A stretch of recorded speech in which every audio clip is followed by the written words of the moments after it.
Welcome from CPC24. I'm Kerri Barwick, General Manager of Education and Training at the PSA, and I'm here in Cairns at our Consultant Pharmacist Conference. Today I gave an update on the Credentialed Pharmacist program from the PSA, and I'd like to share it with all of you. So where did credentialing begin? Back in March last year, the APC were commissioned to develop accreditation standards for MMR and the ACOP credentials. In July, these standards were approved after consultation, and from September, applications for the program opened. Then in April this year, the APC started to accredit programs against these standards, and PSA's program is currently undergoing accreditation with the hope to be able to take enrolments from June 2024. So when we were developing our program, we had to consider the performance outcomes that were developed by the APC. These performance outcomes were the standards that learners need to meet at the conclusion of the program. And if you look at the performance outcomes from the MMR pharmacist and the aged care on-site pharmacist, most of them are the same. There are, however, some additional performance outcomes that the aged care on-site pharmacist will need to meet. So with our program, you can choose to do the MMR credential on its own, or a bundled package where you can do the MMR and the ACOP credential. If you are already an accredited pharmacist and have the MMR credential, you'll be able to choose to do the ACOP component as a standalone module to gain that credential.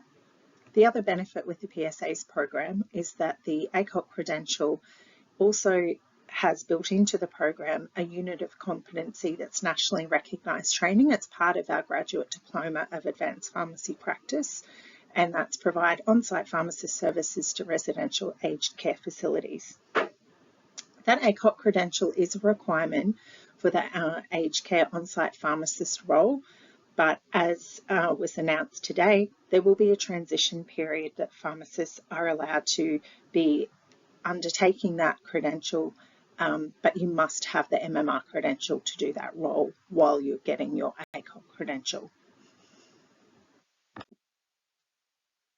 So if we look at the program structure, there's 4 modules, both for MMR and for the ACOP credential, and there's different assessment items that cover each module.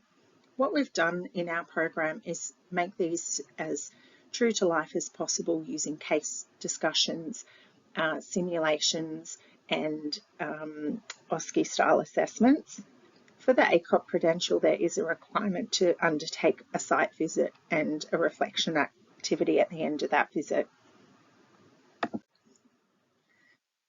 So the RPL process for the MMR credential is based on the gaps in the performance outcomes from the AACP's assessment, or what PSA have been delivering to date, and the new performance outcomes. So what we did is map the AACP's assessment against the performance outcomes, and we identified 2 gaps. These 2 gaps, one is around inclusive and culturally appropriate care, and the other is around quality improvement of your own HMR or RMMR activities. So to go from being the currently accredited pharmacist to a credential pharmacist, what you'll need to do is present some evidence that you were initially accredited, that you've undertaken some MMRs or MMRs in recent months, and also evidence against these 2 gaps. So for example, for the inclusive and culturally appropriate care, you may have done PSA's Deadly Pharmacist Training Program. So if you submit your completion certificate for that program, we can deem that you as competent in that performance outcome, and you won't need to do any assessment for that in the new program. If, however, you feel as though that's an area that you could do a little bit more learning in, or that you're not quite yet competent in, then you can do the training in the new program that will match that performance outcome. So that is a short reflection activity, and it's not too burdensome. So in summary, you need to present some evidence around your current recency of practice, the fact that you were initially accredited by the AACP or the PSA, and something to cover the 2 performance outcome gaps. For the ACOP RPL process, that will be a little bit different because we don't have the existing education like the AACP's program to map and match against the performance outcomes. So what we'll be asking for if you would like to RPL for the ACOP credential is evidence of any previous programs of study that you may have undertaken, or evidence of workplace-based learning.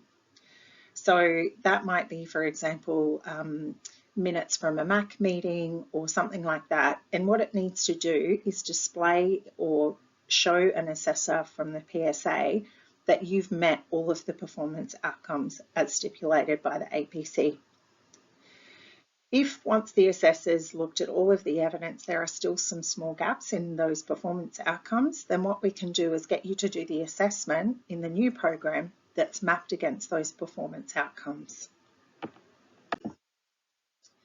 So what's the impact of these changes to currently accredited pharmacists? We're very happy to hear that there'll be a transition period for this. So MRNs have been extended now until June 2025. So although all currently accredited pharmacists must undertake the RPL process to transition to the new credential, they'll have a year now to do that. Once you have undertaken the RPL process for the new credential, PSA will provide you with the new MRN.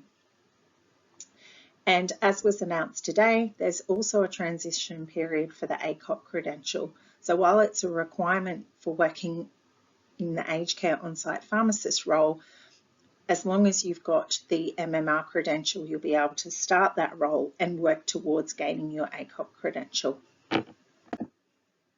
I hope that's given you a bit of information and help alleviate any worries that you have.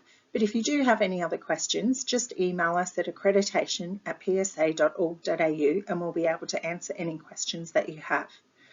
Now, I've left the best news for last. If you're a Professional Plus member of the PSA, the RPL process for the MMR credential will be at no charge. There will be a small charge for the aged care RPL process because there's a bit more work involved in us assessing that, but it will certainly be cheaper for Professional Plus members than it will for non-members. Similarly, for the full credential, Professional Plus members will receive a competitive price compared to non-members. So PSA is the home for credentialed pharmacists. Please inquire about joining membership today if you're not already a member.